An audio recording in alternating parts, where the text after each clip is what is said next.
सबसे बड़ा अचीवमेंट मेरा ये था कि मैं शुरू से अभी तक एक लर्नर रही हूँ। The moment you are born, 99.9% your fate has been decided by the God. Do you believe this? No I don't. सबसे बड़ा मैनिफेस्टेशन हुआ मुझे, Manifestations होते हैं। जैसे भगवत गीता में लिखा हुआ है, कर्म किए जाओ फल की इच्छा ना करो, because subconscious mind does not know the difference between factual and imagination, reality. मेरे गुरु ने मुझे समझाया था कि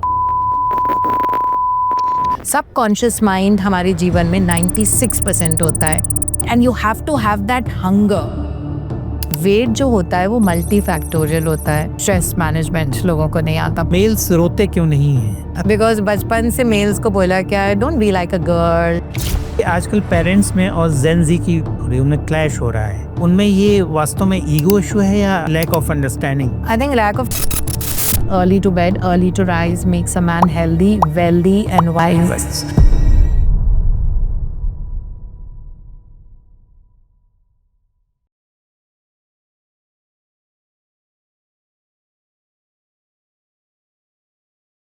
नमस्कार, मैं हूं doctor Pankaj Bharti, wellness expert और द होलिस्टिक करेक्टिव प्रोग्राम का ओरिजिनेटर।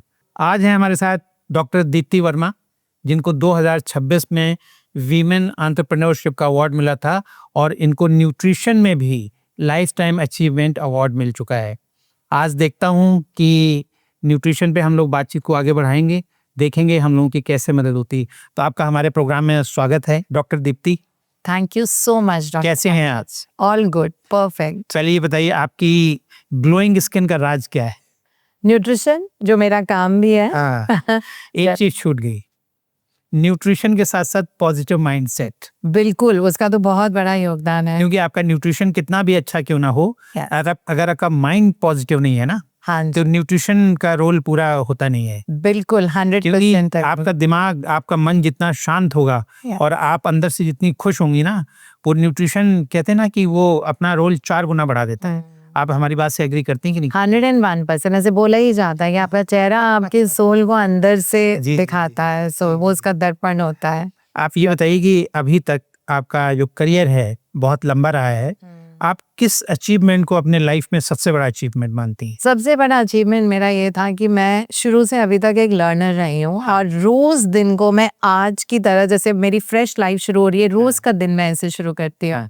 सो ये मेरा अचीवमेंट है कि every day, like I make every day the best. मैं बहुत ज्यादा लॉन्ग टर्म ऐसे सोचती नहीं हूँ, लेकिन मैं आज के दिन को सुपर सक्सेसफुल करती हूँ। So this has been my. आप बताइए, आप खुश हैं या बिजी? खुश नहीं, बिजी भी है ना? खुश हूँ। अच्छा। क्योंकि काम ऐसा है कि जो काम मुझे व्यस्त लगता है वो काम मैं बहुत खुशी से करती हूँ। आपको नहीं लगता कि ओवर थिंकिंग आपकी लाइफ को साइलेंटली किल करता है? 101%। इसीलिए हम ओवर थिंकिंग करते ही नहीं है, हम अपने काम को मजे से करते हैं। जैसे आपके साथ अभी बात कर रहे हैं तो बहुत मजा आ रहा है। आपने, जैसे हम लोग बातचीत कर रहे थे, आपने बताया कि 5 किताबों ने आपके जीवन को ट्रांसफॉर्म किया है। मैं चाहूंगा कि आप उन 5 किताबों के एटलीस्ट नाम बताइए, जिससे हमारे जो श्रोता हैं वो भी कुछ पढ़ के अपनी लाइफ में ट्रांसफॉर्मेशन फील कर सकें। हाँ जी, 5 किताबों से कहीं ज्यादा, मतलब मैं तो किताबी कीड़ा हूँ, I call my self a bookworm, but हाँ 5 किताबें जिनकी वजह से लाइफ किसी की ट्रांसफॉर्म हो सकती है। सबसे पहले उसमें से है the magic by Rhonda Byrne, जिसमें टूल्स एंड टेक्निक्स हैं ग्रैटिट्यूड के। दूसरी किताब है power of the subconscious mind, वो डॉक्टर जोसेफ मर्फी की है। तीसरी किताब है the game of life and how to play it by Florence Scovel Shinn. फिर 5वीं किताब मैं बोलूंगी विच इज द इकिगाई। और last book I can say would be the so many breaking the habit of being yourself by doctor जो Dispenza. बहुत मजेदार किताब है वो। मेरे ख्याल से जो इकिगाई है वो भी एक, अगर उस फिलॉसफी को लोग अपने जीवन में इनकॉर्पोरेट करें तो अपने लाइफ में बहुत बड़े बड़े चेंजेस ला सकते हैं। बहुत। एटलीस्ट जब तक आपको अपनी लाइफ का गोल नहीं पता होता है, तब तक आपको आगे काम करने में मजा नहीं आता है, बढ़ने में मजा नहीं आता है। अच्छा, ये बताइए, अगर आपको ये पता हो कि आप फेल नहीं होंगी, तो आपकी लाइफ कैसी होगी? बोरिंग। बिकॉज फिर चैलेंज ही नहीं होगा ना। नहीं और क्या, अगर चैलेंज नहीं है तो फिर जिंदगी जीने का मजा ही क्या है। आप और हम सब चैलेंज के कारण ही आगे बढ़े हैं। है ना कि कुछ लोग ऐसी फैमिलीज में पैदा होते हैं ना जहाँ पे स्ट्रगल्स होते ही नहीं, उनको फेल होने के कोई चांस ही नहीं होते हैं। यस, कहते हैं ना कि the moment you are born, your 99.9% your fate has been decided by the God. Yeah. Do you believe this? No, I don't. No. I believe that you should make your own fate. जैसे ही वो हम बोलते हैं ना. Own destiny. Yeah, absolutely. ये जो आपका neuroplasticity और जो मैनिफेस्टेशन है, ये बिलीफ है या साइंस है? It's a science. Okay. Yeah. Because you can elaborate? Yeah. So neuroplasticity का मतलब होता है the brain's ability to retrain and reprogram the mind by repetition. Okay. So अगर कोई भी बिलीव है अगर हमें अपने अंदर डालना हो, जैसे अभी तक हो सकता है कोई असफलता आ रही हो, है ना, somebody is being unsuccessful over and over again. So अगर वो डिसाइड कर लेते हैं that from now that no matter what I do I allow myself to learn new things and achieve success, अगर इसी थॉट को लगातार वो रिपीट करते रहेंगे सुबह शाम, so it's a process, you know, so लगातार अगर इस प्रोसेस को रिपीट करते रहेंगे तो वो एक दिन एक बिलीफ बन जाएगा, और जब वो बिलीफ बन जाता है तो हमारे दिमाग में एक रेटिकुलर एक्टिवेटिंग सिस्टम होता है जो फिल्टर होता है, वो चीज़ बार बार आपके सामने अपॉर्चुनिटीज आने लग जाएंगी, आप सही लोगों से सही समय पे मिलेंगे, जिसके कारण आपने जो सोचा था that you want to become successful वो चीज आपके पास आनी शुरू हो जाती है. So life starts getting organise that way which is a very interesting sign. थोड़ा सा मैं इसको अपनी तरह से कहना चाहूँगा कि आपको गॉड सिग्नल भेजता है, लेकिन आपको उन सिग्नल्स को पकड़ना पड़ता है. बिल्कुल. आपको जानना पड़ता है ये सिग्नल मेरे लिए है, और आपको वैसे ही वो सिग्नल्स भेजता है जैसे आपके मोबाइल में नेटवर्क आता है. आपको पकड़ना है उन सिग्नल्स को. जो लोग एक्सपर्ट होते हैं जो उन सिग्नल्स को पकड़ के उनको फिर यूज करते हैं. आप ये बताइए, आप मैनिफेस्टेशन की बात करती हैं, आपकी लाइफ में आपने बहुत सारी चीजों को मैनिफेस्ट किया होगा. आप बताइए कि आपका सबसे अच्छा मैनिफेस्टेशन कौन सा हुआ? सबसे बड़ा मैनिफेस्टेशन हुआ, मुझे ट्रिप पे जाना था कोविड के दौरान, और वो शहर बंद था बिकॉज ऑफ कोविड, और मुझे ये था कि मैं जाना है, और वो बीच एरिया है और वहीं तो, बट वहाँ पे कोई सीन नहीं था, कोई बीच पे कोई रेस्टोरेंट, कोई पब, कोई कुछ भी खुला हुआ नहीं था. And the day I landed which was on 9th of September 2020, उसी दिन मैं लैंड किया, और वहाँ पे उस वक्त फ्लाइट्स भी नई नई खुली थी, और उस दिन वो पूरा सिटी खुल गया था. सो ये मैंने मैनिफेस्ट किया. तो ये बहुत पावरफुल मैनिफेस्टेशन है कि वहाँ की जो भी लोकल गवर्नमेंट है उन लोगों ने वो डिसाइड किया था. दूसरा, मुझे जो बिजनेस करना था ये मैंने मैनिफेस्ट किया. I wanted to reach the top of the business and you know कि मैं हेल्प कर पाऊँ लोगों की, क्योंकि मेरा काम ऐसा है, you know, life coaching and nutrition consultancy, और इन दोनों की लोगों को बहुत ज़्यादा ज़रूरत है. तो मुझे क्या था कि, and I was not on social media और वो सारा कुछ, इनिशियली आई वाज नॉट. हमने बहुत रिसेंटली वो सब शुरू किया है, बट हमने अपने टारगेट बनाया था क्वाइट अ फ्यू लैक्स, जो बहुत हाई फिगर था वो अचीव करने का, and we could do that in the first 2 months. Okay. या तो ये दूसरा था. और एक थर्ड मैनिफेस्टेशन था, जब मुझे डॉक्टरेट ली थी, तो जब करा था तो उस वक्त भी थोड़ा कोविड का टाइम सही चल रहा था, बट उसकी वो डिग्री मिलनी थी. तो उसमें I really was very keen that बहुत बड़े ऑडिटोरियम में I was getting awarded by one of the ministers, and it happened that way. Very nice. या एक बड़ा अहम प्रश्न है, कोई चीज़ जब आप मैनिफेस्ट करना चाहते हैं, और मैनिफेस्टेशंस होते हैं, जब आप कोई चीज़ मैनिफेस्ट करते हैं वो चीज़ें आपकी लाइफ में होती हैं, आप लोगों को क्या सजेस्ट करेंगे? आप बहुत स्ट्रेस में चीज़ें मैनिफेस्ट होती हैं, या जब आपकी दिमाग और शरीर बिल्कुल काम पीसफुल होता है तब चीज़ें मैनिफेस्ट होती हैं? बिल्कुल सरेंडर मोड में ही मैनिफेस्टेशन होती है. सो हमारे ब्रेन में जैसे 2 तरह के ब्रेन होते हैं. एक ब्रेन डायरेक्ट होता है सिंपैथेटिक नर्वस सिस्टम, उसको बोलते हैं flight and freeze, like fight, flight, freeze and fear.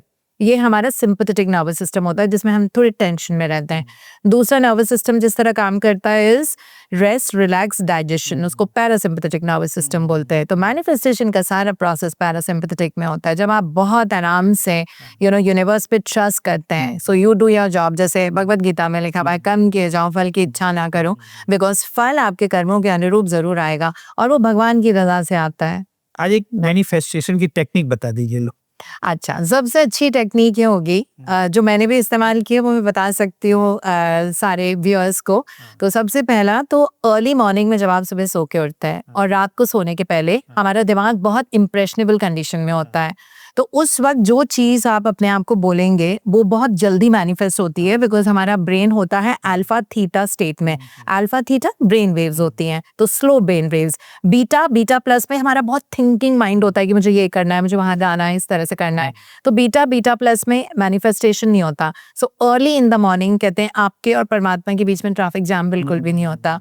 तो उस वक्त जो भी चीज अगर आप रिपीट करते हैं, आप बोलिए, आप मेडिटेट कीजिए, आप उसको लिख सकते हैं, है ना। जैसे अगर किसी को सपोज 5 लाख रुपीज हर मंथ रिसीव करने हैं तो वो लिखेंगे that thank you universe that I receive rupees 5 lakhs every month with ease and joy doing what I love, right. So you can just write it 11 times, 21 times, 51 times, सबका अलग अलग होता है टाइम के हिसाब से। और रात को सोने के पहले आप विजुलाइज करके सोइए कि ये आपके पास आ चुका है और आपकी लाइफ अब कैसी लग रही है। तो ये 2 चीजें मैनिफेस्टेशन के लिए बहुत इंपॉर्टेंट, मतलब वो चीज आपको फील करनी है। Yes. You already you have that. Yes. Or already you have received that. Yes, yes, because subconscious mind does not know the difference between factual and imagination, reality.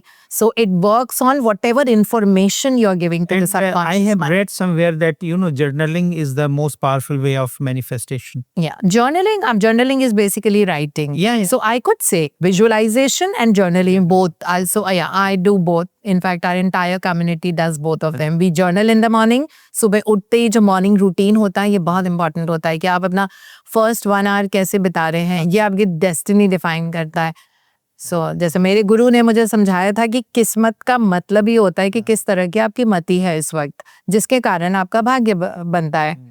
तो किस्मत तो मति मतलब बुद्धि, किस तरह के जो आपके थॉट्स हैं।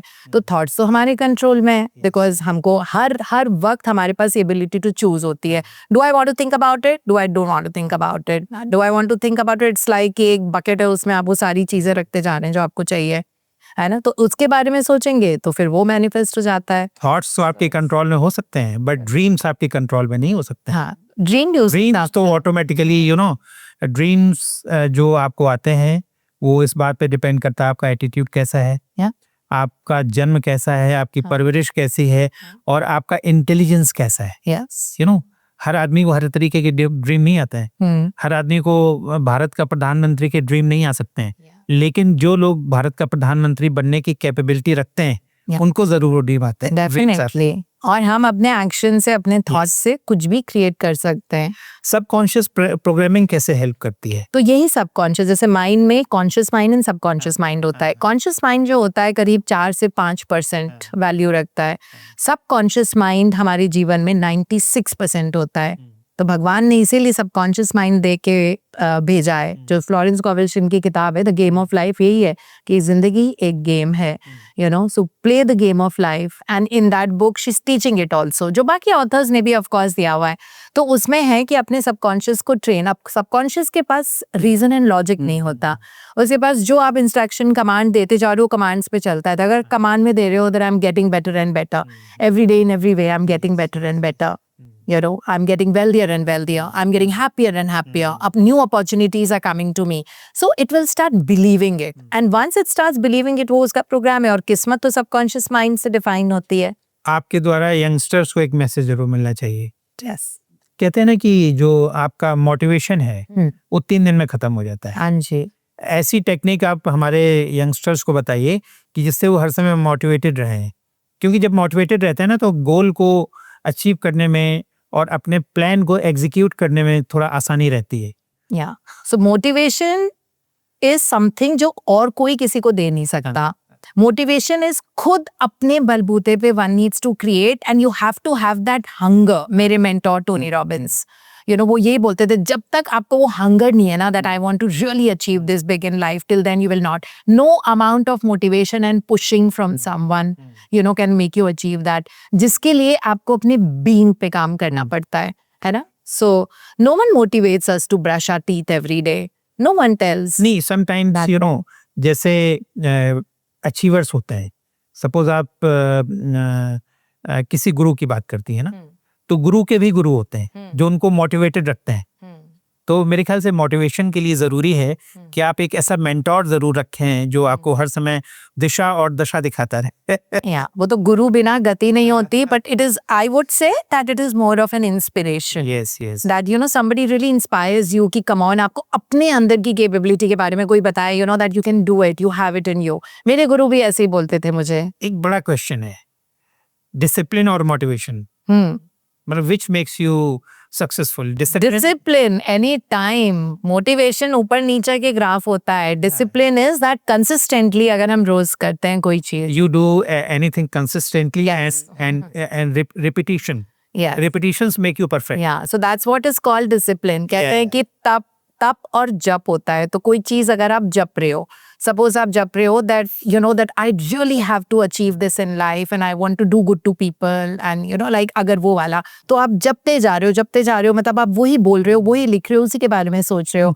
और तप करने का मतलब होता है कि आप कंसिस्टेंटली कर रहे हो, आप तप रहे हो उसमें। So that is, your doing it every day means once in 24 hours. Intensity can go up and down. जैसे अगर मुझे कुछ लिखना है तो अगर मैं किसी दिन 100 बार लिखा, किसी दिन मैंने सिर्फ 21 टाइम्स लिखा, किसी दिन मैंने सिर्फ उसको 5 बार लिखा, बट मैंने किया दोनों, जब भी किया है तब भी किया है, तभी वो चीज अचीव होती है। So you have to have it bad enough. आपने डोपामीन एडिक्शन सुना है? हाँ जी बिल्कुल। आप बताइए। डोपामीन एडिक्शन, अब डोपामीन को भी एक न्यूरोट्रांसमीटर होता है जो हमारे ब्रेन से निकलता है और गट से भी निकलता है। गट को भी हम सेकेंड नर्वस सिस्टम बोलते हैं ना, enteric nervous system, intestinal. So dopamine is a neurotransmitter which you can say is a feel good factor जो हमको देता है। एंड डोपामीन रश मीन्स कि किसी भी चीज के लिए एडिक्शन होना और उसको बार बार करने की चाह होना, that is what dopamine is. So एक तरह से वो हार्मोन होता है। तो अब एक चीप डोपामीन भी होता है जिसमें अगर कोई स्मोकिंग कर रहा है और उसको एक उसने सिगरेट ली, फिर उसको मन कर रहा है एक और ले लो, कोई बात नहीं, कल देखा जाएगा, और फिर एक और ली। इसी तरह से कोई वेब सीरीज देख रहा है तो उन्होंने एक एपिसोड देखा, अब मन कर रहा है नहीं एक और देख लो, नहीं एक और देख लो, नहीं एक और देख लो। या अल्कोहल ले रहे हैं तो उन्होंने एक ड्रिंक लिया, उनको लगता है वो let's take another one, that's cheap dopamine. Addiction हो रहा है, सोशल मीडिया एडिक्शन बहुत ज्यादा होता है ना, जिससे कॉग्निटिव डिक्लाइन हो रहा है लोगों का इतना ज्यादा, तो ये चीप डोपामीन है। ये भी वही मॉलिक्यूल है, लेकिन there is a dopamine rush for all the beautiful things in the life that you want to create.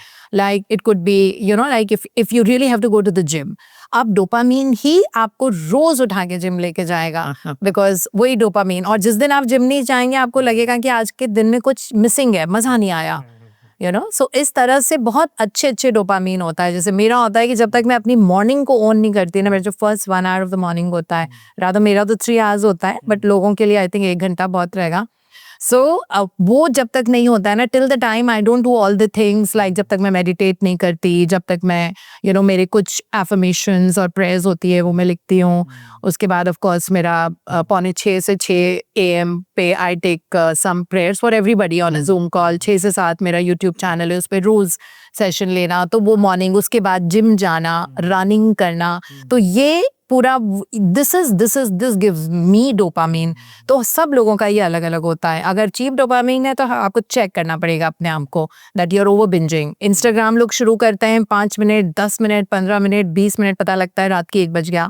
So that is not a good dopamine thing. So then you have to learn to say no, and there is a good dopamine definitely. You are maintaining perfect weight Yes, I am. and I think perfect health also. Yes. So आज मैं एक बहुत अच्छा question आपसे पूछ रहा हूँ कि जितने भी दुनिया में मोटे लोग होते हैं ना, वो at one point of time और जिंदगी में कई बार वेट लूज करने की कोशिश करते हैं, और उनमें से ऑलमोस्ट 100% लोग वेट लूज करते हैं और 100% लोग वेट रीगेन करते हैं। तो उसमें इनके फेलियर का सबसे बड़ा कारण क्या होता है?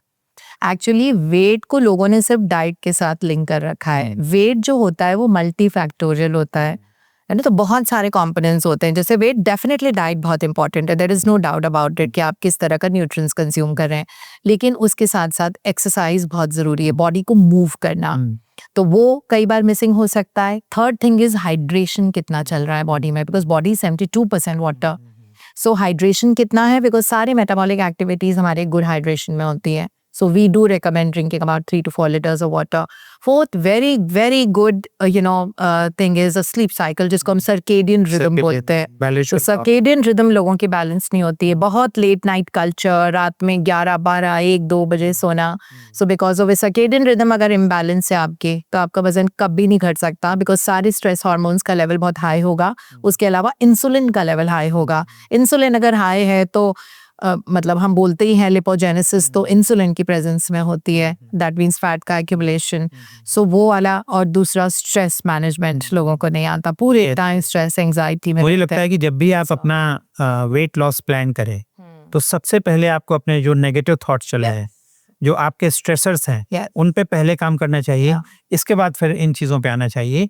और एक चीज़ और समझना चाहिए कि whenever you try to lose weight, 95% is your food. Yes.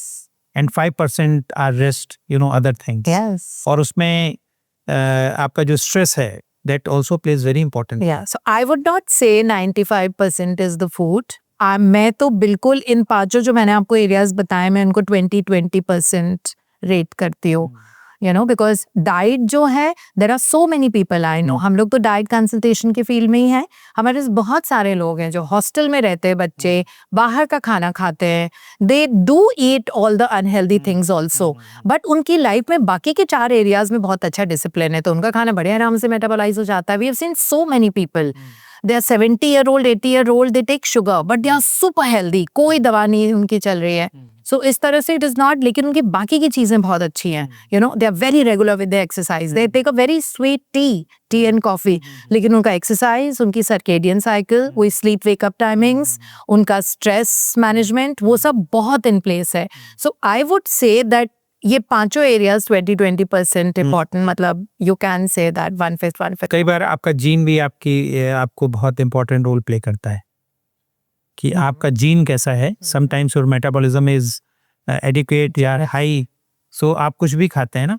मैंने लोगों को कहते सुना है कि मैं ईंट पत्थर भी खा लेता हूँ, वो भी पचा लेता हूँ. और ऐसे भी लोग होते हैं ना जो अपने खान पान या बायोलॉजिकल क्लॉक में थोड़ा सा भी इधर उधर गड़बड़ी कर देते हैं ना, तो वो परेशान हो जाते हैं. Yeah. So gene plays a very, very, very important role. No, but Dr. Pankaj, this is not really true.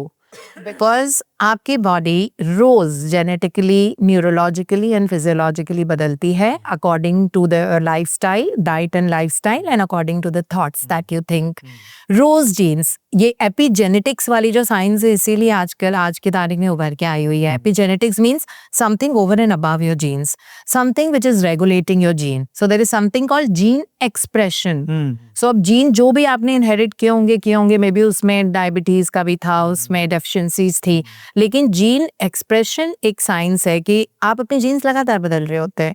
Because हमको पता है कि हमारे सेल में सेल रीजनरेशन का प्रोसेस लगातार चल रहा होता है. एक दिन में 10 मिलियन सेल मरते हैं और 10 मिलियन सेल नए बनते हैं.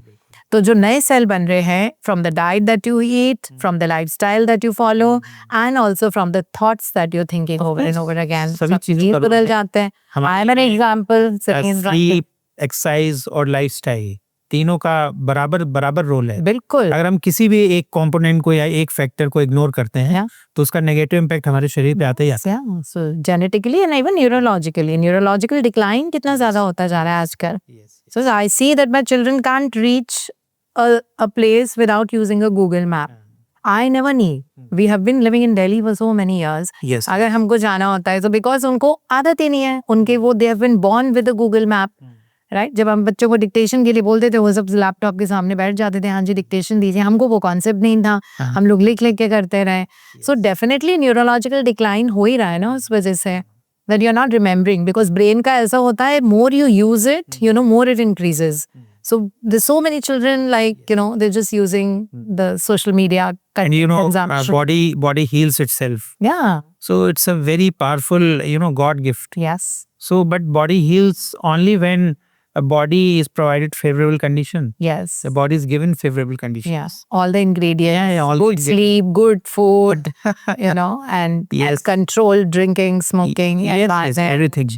stress. When your body is toxin free, when your vital organs are functioning properly, Yeah. when your lymphatic system is activated, body Yeah. doesn't have any acid alkaline imbalance, Yes. and your body is optimally nourished. Yeah. Here word optimum is very important. Yeah. When body is given favorable condition, and self-healing starts. Yes, body has its own intelligence. Yeah, It knows exactly, even in intestine, it knows that अब सफाई करने का time आ गया है, तो motor migratory complex release होता है intestinal wall से कि चलो बहुत देर तक खाना नहीं आया है तो अभी सफाई कर लेते हैं. What to absorb, what to reject, what to metabolize, So yeah, body has its own intelligence. आप एक प्रश्न है आपसे कि अक्सर मेल्स रोते क्यों हैं या मेल्स रोते क्यों नहीं हैं? क्यों नहीं है बोलेंगे? बिकॉज बचपन से मेल्स को बोला क्या, don't be like a girl, condition, so conditioning ही ऐसी, are you crying like a girl, he always cries like a girl. तो मेल्स ने अपने इमोशंस को बॉटल अप करना सीख लिया है, क्योंकि उनको अलाउड नहीं था कि वो सबके सामने रोएं, और अगर वो रोते हैं तो उनको सिसी माना जाता था. तो मेल्स बहुत ज़्यादा अपने आप को कंट्रोल करके रखते हैं, उनको vulnerability, but the best males are the ones who can be vulnerable. उनकी लाइफ अच्छी रहेगी, उसका माइंड कॉग्निटिव हेल्थ अच्छी रहेगी, फिजिकल हेल्थ अच्छी रहेगी. सो दिस इज बिन सो या. आपको नहीं लगता है कि स्ट्रांग दिखने के चक्कर में मेल्स अंदर से टूटते हैं? बहुत ज़्यादा, बहुत ज़्यादा, बहुत ज़्यादा. हमारे पास बहुत सारे ऐसे क्लाइंट्स आते हैं. ये मिड लाइफ क्राइसिस के बारे में थोड़ा सा. या so mid life crisis basically होता है जैसे फीमेल्स में मेनोपॉज होता है कि जब उनकी फर्टिलिटी रेट ड्रॉप होने लग जाती है, ईस्ट्रोजन कम हो जाता है, now they are not ovulating anymore, so they can not have more babies. Similarly males में भी ये वाला फेज आता है. तो जैसे इसमें मेनोपॉज होता है, उनका भी एंड्रोपॉज कहलाता है, जिसमें उनका टेस्टोस्टेरोन लेवल डिप करता है. They start feeling strange and they feel slowly, more towards depressive side. So all those things happen. So females are more vocal. They can communicate. They communicate everything, whether somebody is listening or not. But उनको बोलना होगा तो वो बोल लेती हैं, तो उनके सिस्टम से बाहर निकल जाती है वो चीज़. But males का होता है because they've been trained in an environment where they are not allowed to, like express fully and completely. And when they feel the fear of judgment. So this is the reason they don't express. तो जिसके कारण उनको, you start seeing that some certain cardiac issues आने लग जाते हैं, blood pressure rise हो जाता है, the stress level increase, cortisol बढ़ा हुआ रहता है, जिसके कारण hyperinsulinemia और वो सारी problems. जब कभी आदमी अपने आप को एक्सप्रेस करने की कोशिश भी करता है, तो सोसाइटी उनको कहती है यार आदमी की तरह बिहेव करो. हाँ, be a man. Be a man. Yeah, be a man. Yeah, so this is something I think कहीं इमोशनल सप्रेशन है. Absolutely, ये हमको सोसाइटल लेवल पे इस चीज को ट्रांसफॉर्म करना पड़ेगा. There is a term that's let go. Yeah. So you have to let go everything. Yeah. Means bad emotions, bad thoughts. You have to release everything. Yes, you have to release. And everybody should be given, like in Christianity, I remember because I come from a Christian school, I was in a convent. तो वहाँ पे हमारे confession boxes होते थे. तो यहाँ पे अगर सपोज मैंने अपनी फ्रेंड को बचाने के लिए झूठ बोला है, so I could go into the church and confession box में जाके हम बोल सकते थे चर्च में कि मुझसे ये गलती हो गई है. So that is also form of release. And there used to be someone sitting on the other side. We didn't know who, but there was some pastor, sitting on the other side.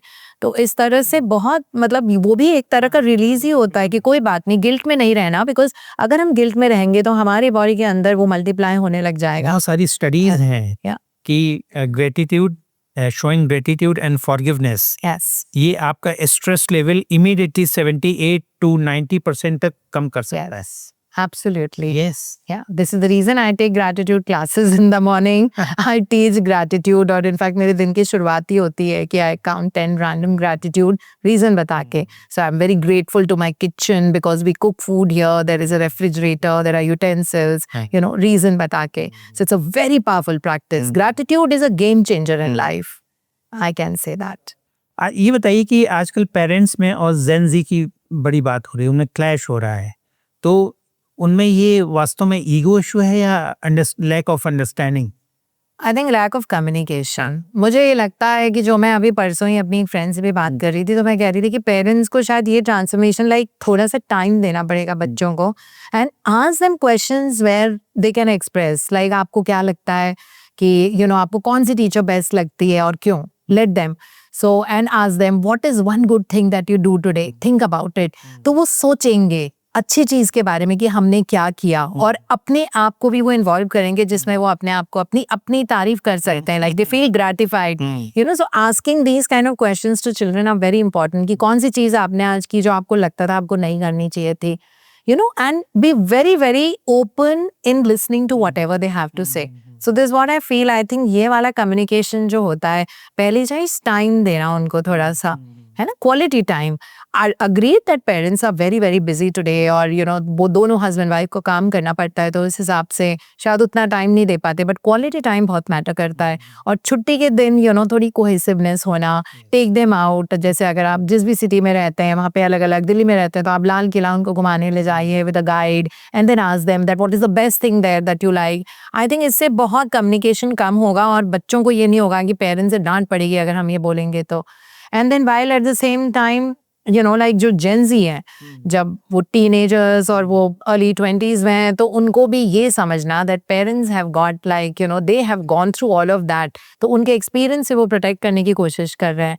तो I think it is communication and spending good quality time together, and not judging the children and children not judging the parents for anything. yes. अभी recently हम किसी college में गए थे दिल्ली में, हमारी ऐसी टॉक थी, तो वहाँ पे क्वेश्चन एक बच्चे ने पूछा था, और एक बच्चे ने नहीं, जैसे वो लेक्चर हमारा खत्म हुआ 1 घंटे का 45 मिनट्स का था, बहुत सारे हाथ ऊपर हो गए, और वो ये पूछने लगे कि टॉक्सिक पेरेंट्स से छुटकारा कैसे मिल सकता है. And I, as a parent, was standing in front of them, you know, of 2 boys, and there I was answering to them. हमने कहा क्यों आप टॉक्सिक बोलते हैं? क्योंकि वो हमको कहते हैं पढ़ाई करो, क्योंकि वो हमको कहते हैं कि हेल्दी खाना खाओ, हमको बाहर से ऑनलाइन खाना नहीं मंगवाने देते, हमको बार बार बोलते हैं कि जल्दी सोना शुरू करो, और इसलिए वो टॉक्सिक पेरेंट्स है. बेसिकली इनकी टॉक्सिसिटी की डेफिनेशन ही अलग है. हाँ, अलग है. जो चीज़ उनको करनी चाहिए थी वो पेरेंट्स बोल रहे हैं. सो आई थिंक ये communication and spending good quality time together without judging each other, ये बहुत ज़रूरी है दोनों के लिए, बच्चों के लिए भी और पेरेंट्स के लिए भी. और बच्चों को स्कूल से आई थिंक थोड़ी सी यू नो लाइक वो एजुकेशन देना कि उनके लेक्चर्स मोर ओरिएंटेड हों towards how to become a kind nice compassionate person and how to have gratitude for parents. जैसे हमारी कम्युनिटी है जिसमें जो हमारा यूट्यूब चैनल है उसमें 7 बजे शाम को 7:15 बजे से स्कूल गोइंग बच्चों के लिए हम ग्रैटिट्यूड सेशंस देते हैं, यू नो, जिसमें उनको सिखाते हैं, लिखवाते हैं कि what is the good thing about your mom, what is the good thing about your dad, about your दादी, अबाउट योर नानी, about your grandfather, you know. So they learn and they inculcate gratitude. So I think it's a very big thing. I think we have to, gratitude can revolutionize the children. yes. जब 2 लोग प्यार में पड़ते हैं तो उनमें attachment ज़्यादा dangerous होता है एक्सपेक्टेशंस, क्योंकि जहाँ पे अटैचमेंट है मेरे ख्याल से एक्सपेक्टेशंस वहाँ पे बड़ी नेचुरल सी चीज़ें होती हैं. सो अटैचमेंट ही होती है, लव नहीं होता है. लोग लव और अटैचमेंट को बहुत कंफ्यूज करते हैं, ये बहुत मिसलीडिंग टर्म्स है दोनों. तो जो प्यार जिसको बोलते हैं I can't live without a person, तो वो एक्चुअली अटैचमेंट होती है, वो नीडनेस होती है प्लस एक्सपेक्टेशन के साथ आता है. सो एक रॉन्डा बर्न की किताब है द ग्रेटेस्ट सीक्रेट और पावर, दोनों उन्होंने लिखी हुई है. उन्होंने पूरा चैप्टर रिलेशनशिप का उसमें लिखा हुआ है जिसमें बहुत क्लियरली समझाया हुआ है कि जिस चीज को हम प्यार समझते हैं, conditional love, so everybody is trading love, you know like सबके एक्सपेक्टेशंस होते हैं किसी न किसी रिलेशनशिप. वाइफ का है हस्बैंड के साथ, उनको लगेगा इनको मेरी परवाह करनी चाहिए, इनको मुझे फाइनेंशियली सप्लाई करते रहना चाहिए. हस्बैंड को लगेगा कि वाइफ का ये रोल है, ये करेंगी तभी अच्छी वाइफ है. बस एक मदर और चाइल्ड का जो थोड़ा होता है रिलेशनशिप, उसमें कंडीशंस नहीं होती हैं. That is really love. जैसे अगर आपका बच्चा स्वीडन में भी रहता है तो आप रोज भगवान से प्रे करेंगे कि मेरा बच्चा को जो चाहिए उसको अच्छा खाना मिल रहा है, जहाँ है वो ये नहीं रहेगा कि वो यहाँ पे आके हमारी सेवा करे. सो आई थिंक वो पेरेंट चाइल्ड रिलेशनशिप में कभी मैं ये कहूँगा कि जो लव होता है ना अनकंडीशनल तो कभी हो ही नहीं सकता है ना. जो बात कर रहे हैं तो बड़ा लंबा टॉपिक है, डिबेटेबल टॉपिक है, ठीक है ना, उस बहुत लंबा समय लगेगा. एक बहुत ही इम्पोर्टेंट क्वेश्चन मैं पिछले 20 सालों से देख रहा हूँ कि जो रिलेशनशिप में टॉक्सिसिटी बहुत बढ़ गई है. तो जहाँ पे हम टॉक्सिक रिलेशनशिप्स की बात करते हैं तो वहाँ आप क्या एडवाइस करते हैं, उसको छोड़ देना चाहिए या फिर टॉक्सिक रिलेशनशिप को हील करना चाहिए, विच इज मोर इम्पोर्टेंट? देखिए ये टोटली दोनों कपल के इंडिविजुअल डिसीजन पे है. अगर बिल्कुल ही उनको लग रहा है कि वो ईस्ट एंड वेस्ट हैं तो it is better that amicably separate हो जाएं, because not always will the relationship work. But अगर उन दोनों के बीच में I think communication is the key of a relationship. If a particular person does not find something to be there, they can, जैसे बुद्धा बोलते थे, find a middle way. You know, दूसरे इंसान को चेंज करना, इस इंसान को अपने बॉयफ्रेंड गर्लफ्रेंड हो या हस्बैंड वाइफ रिलेशनशिप, दोनों एक दूसरे को चेंज करना चाहते हैं. So I think they can reach a point, they can sit, they can communicate, they can talk and they can have a beautiful way out. That's very very important. नहीं, कई बार इस तरीके की कोचिंग्स भी होती है ना, कपल कोचिंग. कपल कोचिंग होती है. वहाँ पे जो कोचेज हैं उनको भी कोच करना बहुत जरूरी है. उनको एक चीज बहुत समझाना जरूरी है कि in relationship, in on any relationship, अगर आप दूसरे को चेंज करने की कोशिश करेंगे तो दूसरे को चेंज करना असंभव है. बिल्कुल. जब आप कोचिंग करें ना, तो आप बताएं कि you find your faults, work upon them, and you find your faults, work upon them. Exactly. Try to change yourself rather trying to change each other. Yeah. So this should be the best form of coaching. This is actually the best way of coaching. और दोनों एक दूसरे के USPs देंगे. कोई इंसान ऐसा नहीं होता है कि जिसमें कुछ हो. जैसे हमारा वो ग्रेटिट्यूड की बुक, जो मैजिक बुक की जिसके बारे में मैं बात कर रही थी, उसमें चैप्टर नंबर 3 है मैजिक रिलेशनशिप्स. उसमें बस कुछ नहीं करना पड़ता. सपोज अगर कोई ए पर्टिकुलर पर्सन है, बी से उसको, जैसे सास और बहू भी हो सकती है, कि सास को लग रहा है कि मेरी बहू अच्छी नहीं है, बहू को लग रहा है मेरी सास बहुत रूड है, मुझे अच्छे से ट्रीट नहीं करती है. हम उनको ये बोलते हैं, रोज सुबह आप 5 ग्रेटिट्यूड अपनी सास के बारे में, जो भी वो करती है, कि वो खाना बहुत अच्छा बनाती है, उनका ड्रेसिंग सेंस बहुत अच्छा है, लाइक उन्होंने एक बार मुझे बर्थडे प्रेजेंट दिया था और उनकी वजह से मेरे पास मेरे हस्बैंड हैं, उनकी वजह से मेरे बच्चे भी हैं. So when you written those 5 things gratitude लिख के, so that will start shifting, because धीरे धीरे धीरे धीरे ऐड करके आपकी एनर्जी चेंज होगी. बिकॉज नेगेटिव एनर्जी कैरी करेंगे तो नेगेटिव चीज ही अट्रैक्ट करेंगे. पॉजिटिव एनर्जी कैरी करेंगे तो अपने आप हम देखेंगे कि वो पर्सन के बिहेवियर में चेंज आता जा रहा है. It's a beautiful way.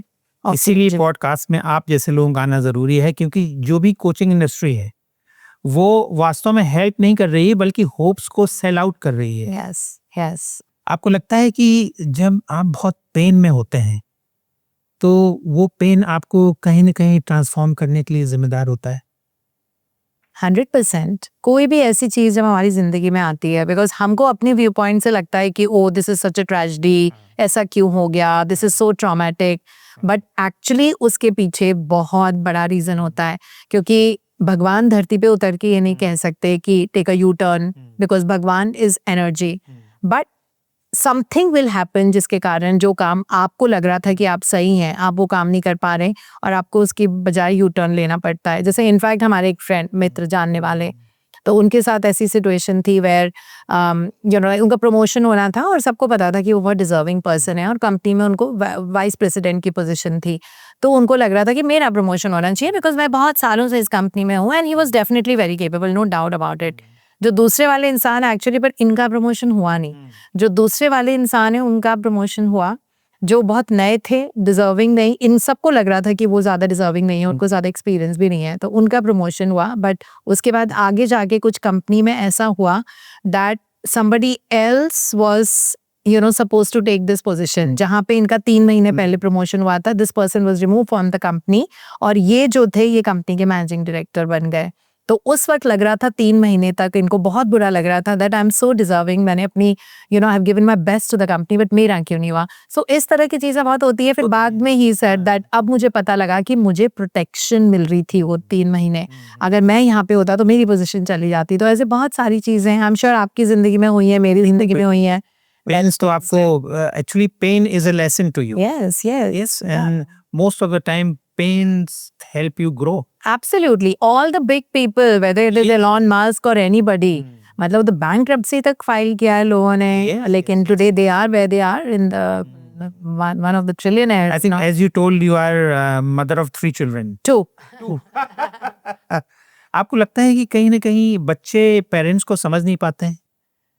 हमारे घर में तो ऐसा नहीं. अगर कभी ऐसा होता है तो आई थिंक ये टू ईच देयर ओन रहता है कि जहाँ पे आई थिंक कम्युनिकेशन ओपन नहीं है, जहाँ पे पेरेंट्स बहुत ज़्यादा जज करते हैं बच्चों को या बच्चे पेरेंट्स को जज करते हैं, लैक ऑफ कम्युनिकेशन, वहाँ पे ये सब प्रॉब्लम्स होती हैं. But in our house we have always let the children do what they want. हमने कभी उनको ये बोला नहीं है कि देखो हम इतने पढ़े लिखे हैं तो आपको भी इसी लाइन में जाना चाहिए. अगर बच्चे को म्यूजिशियन बनना है, हमने कहा कि ठीक है बन जाइए.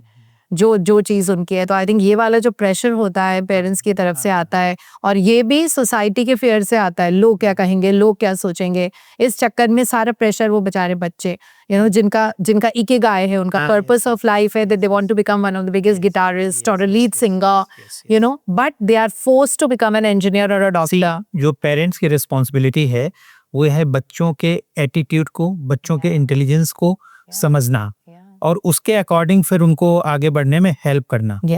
और दूसरी सबसे जो इम्पोर्टेंट चीज़ है, जो नवजोत सिंह सिद्धू अपने क्रिकेटर हैं, एक बार मैं उनका ऐसी मोटिवेशन स्पीच सुन रहा था, तो बार बार कहते हैं सबसे बड़ा रोग क्या कहेंगे लोग। बिल्कुल अपने बच्चों को इस तरीके से ट्रेन करना है कि forget what others think about you, और लोग आपके बारे में क्या सोचते हैं ये इम्पोर्टेंट नहीं है, आप अपने बारे में क्या सोचते हैं ये सबसे इम्पोर्टेंट है।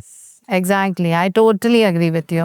आपसे मैं पूछता हूँ बहुत important question for youngsters, life बदलनी है तो सबसे पहला स्टेप कौन सा लेना है? सबसे पहले the first thing that everybody is inculcate discipline. कुछ अपने 3 पॉइंट लिखो जो आप रोज करोगे, उसमें से एक होता है start your day with gratitude. Believe you me, this is a game changer of life. Second thing is workout, very very important. Diet पे बच्चों को बहुत ज्यादा ज्ञान नहीं दे सकते, बट अगर उन्होंने अपनी बॉडी को क्रिएटिवली, उनके अंदर इतना पोटेंशियल और इतना जूस होता है and that they need to channelize, and when they work out there comes a discipline. उसमें होता है कुछ ऐसा दैट किस तरह का आप वर्कआउट कर रहे हो, रोज उठ रहे हो, रोज you tying your shoelaces, brain की प्रोग्रामिंग होती है that you go on that path of discipline. And thirdly, do anything that you really love which is progressive, like if you want to pursue a hobby of painting, definitely do that. If you really want to become a singer, you want to play a football, जरूर करो वो वाली चीज that you really work, daily करो। तो ये 3 चीजें life को streamline कर देगी and it will become like a foundation for them. Now they can grow buildings on it. एक पॉइंट मैं अपनी तरफ से ऐड करना चाहूंगा, if you give me permission. Sure. You have to maintain your biological clock. Yes, circadian cycle. Yes, circadian cycle. If you want to become successful, then it's very, very important that sleep on time, wake up on time, take your all meals on time. Absolutely. So there was a nursery rhyme जो हम बचपन से करते आए, early to bed, early to rise, makes a man healthy, wealthy and wise. This was written by Benjamin Franklin, जिनकी photo $100 के ऊपर लगी हुई होती है, और आज से 200 साल पहले वो थे। और तब उन्होंने उनसे कहा था कि आपकी सफलता का रीजन क्या है, because he was very intellectual, very nice person. In fact बहुत पीस ट्रीटीज उन्होंने लिखी थी, किताब लिखी थी, तो उनसे लोग बहुत इंस्पायर हुए थे। तो जब सारे न्यूज़ रिपोर्टर्स ने उनसे जाके तब पूछा था कि what is that thing that you do that you would advise, कि आप जैसे अगर हम आपसे इंस्पिरेशन ले सकते हैं, तब उन्होंने ये वाली राइम की थी, early to bed early to rise makes a man healthy, wealthy and wise. आपको लगता है कि एक्सट्रीम इलनेस या एक्सट्रीम स्ट्रेस माइंडसेट को बदलता है? बिल्कुल, extreme illness, extreme stress negative mindset के कारण ही होते हैं। अगर माइंडसेट ठीक होता तो ना इलनेस आती, बिकॉज ऐसे कहा जाता है your body is the manifestation of your mind. So अगर माइंड में लगातार कंफ्यूजिंग स्ट्रेस एंजाइटी चल रही है तो वो बॉडी में आता ही है, and it will give illnesses. All the illnesses these days are psychosomatic. You are a doctor, you know as well, everything is psychosomatic in the body. Yes. आप अपनी लाइफ में सबसे बड़ा सेटबैक किसे मानती है? सेटबैक तो एक भी नहीं है, लेकिन वो सेटबैक एक्चुअली मेरा सबसे बड़ा असेट में कन्वर्ट हो गया है। सो सेटबैक मेरा था that I lost my father very early, और मैं उनसे बहुत क्लोज थी, like literally a daddy's girl, and he was under dialysis, जितना जैसे फेंट मेमोरीज हैं, and then he passed away.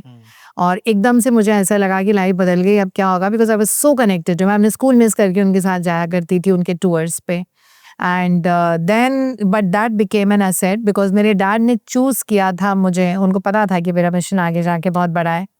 एक बात बताइए, आप चाहे कितने सक्सेसफुल क्यों ना हो जाए, तो भी इसके बाद आदमी की लाइफ में कभी ना कभी खालीपन सा महसूस होता है। यस। क्यों होता है ये एक्चुअली हम लोग का, हमारे ब्रेन में एक सिस्टम होता है डिफॉल्ट मोड।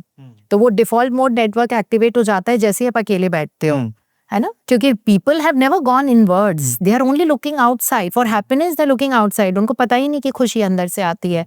तो हमेशा ढूंढ रहे होते हैं ये हो जाएगा तब हम खुश हो जाएंगे, इस हमारी शादी हो जाएगी तो खुश हो जाएंगे, फिर उसके बाद हमारे बच्चे की शादी हो जाएगी तो हम खुश हो जाएंगे, हमारी नौकरी लग जाएगी तो हम खुश हो जाएंगे, हमारे बिजनेस स्केल पे जाए। उनको पता ही नहीं है, have to be happy now, yes you know. So जो हमारा डिफॉल्ट मोड नेटवर्क है, जैसे ही हम अकेले होते हैं वो एक्टिवेट होने शुरू हो जाता है और हम रूमिनेट करने लग जाएंगे थॉट्स में, हमको अजीब अजीब चीजें याद आने लग जाएंगी, and we will get into that depression because we have never gone inwards, we have never learn, nobody is taught us to love ourselves. Yes या आपको क्या लगता है जो आपकी आइडेंटिटी है Yeah. That is because of you और because of society recognise you और both? It is, I mean society will recognise who I am. Yes या जबकि मैं बहुत नेचुरल होती हूँ, like I am never like मैं ऐसा कि किसी को इम्प्रेस करने की मैंने कभी कोशिश की है। I am the way I am, I dress up the way I am, so जो मैं हूँ वही लोग देखते हैं। सो यस, जो लोग सक्सेसफुल होते हैं उनमें कंसिस्टेंसी ज़्यादा इम्पोर्टेंट होती है या उनका टैलेंट? कंसिस्टेंसी, टैलेंट तो जिंदगी भर डेवलप पर कर कहने सकते का मतलब है कि अगर आपको सक्सेसफुल होना है, किसी भी लाइफ में सक्सीड करना है, तो you have to be very consistent. We are very consistent You have to do that thing every day. every day. If you want to become a magician, you have to practice music Yes. every day. Yes, that is how the brain registers. It has to penetrate the subconscious mind. जो आप बार बार Rhonda Byrne की जो किताब है उसकी बात करती हैं, हाँ जी। उसमें सबसे पावरफुल आपको सबसे पावरफुल मैनिफेस्टेशन कौन सा लगता है? मिरर वर्क, ओके कि शीशे के सामने जब आप जाके अपने आप को जो बोलेंगे उसमें पावर इतनी ज्यादा होती है बिकॉज वो डायरेक्टली आपका कॉन्शियस माइंड आपके सबकॉन्शियस से बात कर रहा होता है एंड डायरेक्टली वो सीप इन कर रहा होता है। सो मिरर वर्क सबसे पावरफुल टेक्निक है। जैसे अगर if I really want to grow my business and I have to make it reach whatever level, so I will go and say that thank you universe, or thank you, I will talk to myself that, you know, Deepti, I know that you have all the capability to become, you know, the best in your field, you have that confidence and you have the right people working in your team, you know, so I will talk to myself as if it's already happened. Okay So in direct- front of the mirror. in front of the mirror by looking into the eyes, जो बहुत मुश्किल होता है शुरू में। एक final question, जी। अगर आज आपको अपनी लाइफ को रीसेट करने का मौका मिले तो आप क्या करना चाहेंगी? मैं दोबारा से दीप्ति वर्मा के फॉर्म में पैदा होंगी और यही करूंगी। I love my life. You are a wonderful lady, means ये बहुत इम्पोर्टेंट है कि आपने लाइफ में जो अचीव किया है वो आप उसके प्रति आपका कंटेनमेंट है, you are at peace, you are loving your life and you have designed or living your life the way you have designed it. Yes, मेरी पूरी लाइफ मैनिफेस्टेड है। आपसे मिलना भी मेरा manifest. Thank you so much. आज आपसे बात करके मेरे ख्याल से हम लोगों ने बहुत सारे अनुत्तरित प्रश्नों का जवाब यहाँ पे खोजा और दिया, और बात करके आपसे बहुत मजा आया। Thank you so much. Same here, thank you so much. Thank you and hope हम लोग दोबारा मिलेंगे एब्सोल्युटली, किसी दूसरे फॉर्म में, यस, इसी शो में मेरे साथ। बिल्कुल जी। Thank you so much. Thank you so much, thank you.